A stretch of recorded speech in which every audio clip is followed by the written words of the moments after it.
Alright, so today I want to take you through my exact workout, the exact ride, the exact intervals, exact effort that I do. There's a lot to get through, like I'm doing 3 hours today, and like nearly every single hour, well yeah, every single hour has definitely got some good chewy intervals. And by chewy I mean like really get your teeth into these. I've prescribed a lot of them to like a lot of people who want to get like a lot of bang for the buck in a very short space of time. There's 2 intervals in particular that are quite long and they're very similar, but I'll explain a little bit more about it out on the road. So I've already done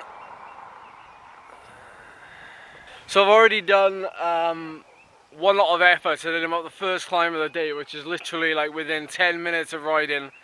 After 10 minutes, straight up the first climb, which is about 9 minutes long. And I did 1 minute at 300 watts and then 2 minutes at 250 watts and alternated until I got to the top of the climb.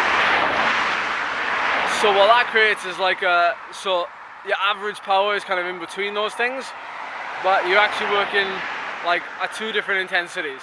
And the idea is that 300 watt effort is getting us ready for the efforts we're about to do now. Just by warming us up a little bit, getting the blood going and getting us used to, I think, more psychologically than anything, getting used to doing the effort. Another thing I would want to say, and I want to address early on this video, last night I did the Zwift race, the community league, which we do every Thursday. It's obviously been going a good few weeks now, but it's only now that I've actually felt like, you know, quite good and I'm able to actually build on it. I've not like got off the bike and felt like absolutely awful after the race. So now I'm like back into it and I feel actually like I can add stuff onto it now. Fitness is how fast you can recover. That's one way of looking at it. It's not just about how strong you are, it's how fast you can recover.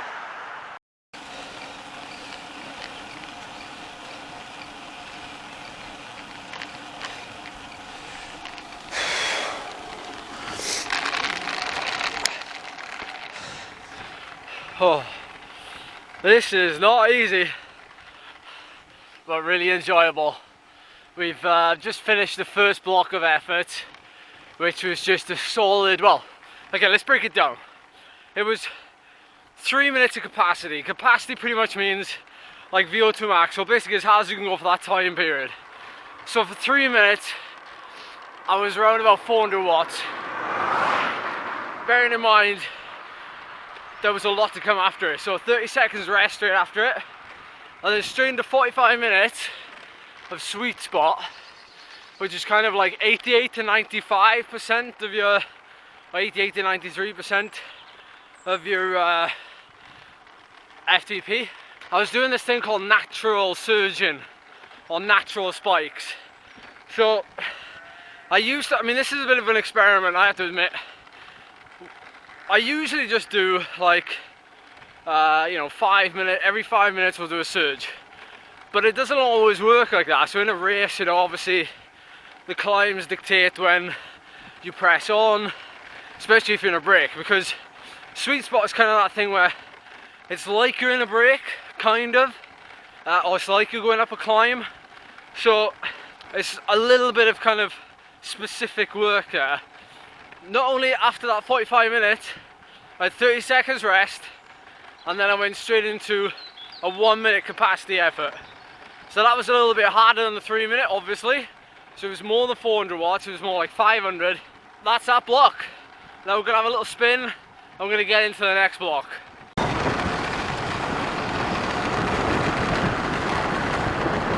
By the way, so we've ridden an hour and a half now.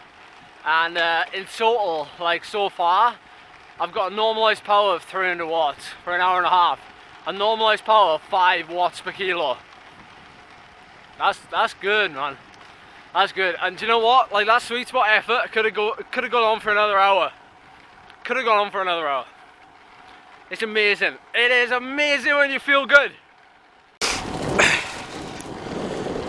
I know it looks like a bag of dog turd, but it's actually a bag full of dates. Alright, since the last time I checked in with you, I've been absolutely I've been absolutely peed on. It's pouring down. Not at the minute, but it has been. So, update on the effort. We've done 2 hours. Our normalised power is now 287. So, the actual intensity of the ride is coming down a little bit. But the last load of efforts I've just done are similar, but not the same. So, what I did was I started off with 1 minute on, 30 seconds off, 1 minute on, 30 seconds off. Then after that 30 seconds off, straight into 20 minutes of upper zone 3, which is just below kind of sweet spot. And then every 4 minutes I'd back off for 10 seconds and I'd do a full on sprint, and then obviously back into upper zone 3. So the whole block would take around 25 minutes. It's a good solid bit of training there as well. You know, you could do that as a standalone session in itself, but it's very good, very good. And now we've done 150 TSS in 2 hours and we're almost home. It's silly really how you can do so much quality just so long as you cut out all the fat. Alright guys, so if there's one thing I want you to take away from this video, unlike all the videos I put out, like, they're not there primarily as entertainment, because I'm not that entertaining. They're primarily there to make your cycling life better. That's the main reason I make these videos. So if I can make you better, that's all I want to do. Now, I try to provide something in every video that will make you better, or at least not just something that I say, but something that I might do. And that's why I tell you to, like, you know, follow me on Strava. Follow me on Strava, because you'll miss some stuff. Because you'll miss some stuff in the videos that I'll put on Strava. There'll always be something. So watch what I do, not always what I say. So from this video, one thing, the minimum effective dose. I always talk about it, but I know I always talk about, like, quality over quantity. Yes, that, like, obviously applies to the hours on the bike. So you could do, instead of doing 5 hours, you could do 2.5, as long as you do quality. But sometimes we don't talk about the intervals themselves. I made a video a long time ago, like, when is the best time to stop doing intervals, but I'm not really talking about that. What I'm actually talking about is actually the number of efforts. So today I was gonna do a 4-minute threshold of VO2 max effort at the end, just to finish off. But I'm not gonna do that now. And I'm not gonna do it simply because I feel very good. My numbers are very high. I've hit my TSS for the day. Kind of balances it out through the week. You've got to put it into perspective. Perspective is everything. So if I'm on target, there's no need to necessarily do any more. Tomorrow, early, like 6 o'clock, I'm going to be driving up to North Wales. It's a 4-hour drive, sat in a car.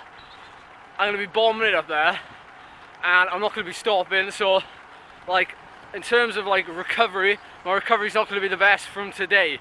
So if I do this effort later, it might put me in such a hole that I can't recover properly for the next few days. So you got to use your noodle, perspective, minimum effective dose. I hope you learned something. Alright, I'll see you in the next one. Thanks for watching, guys. Thumbs up. See ya. Actually, before I go, I better just say, like, this ride will be 2.5 hours instead of the 3 that I planned. It'll be 170 TSS, which is actually 20 more than I planned. See what I mean? And yeah, it's half an hour less. So you get the gist there.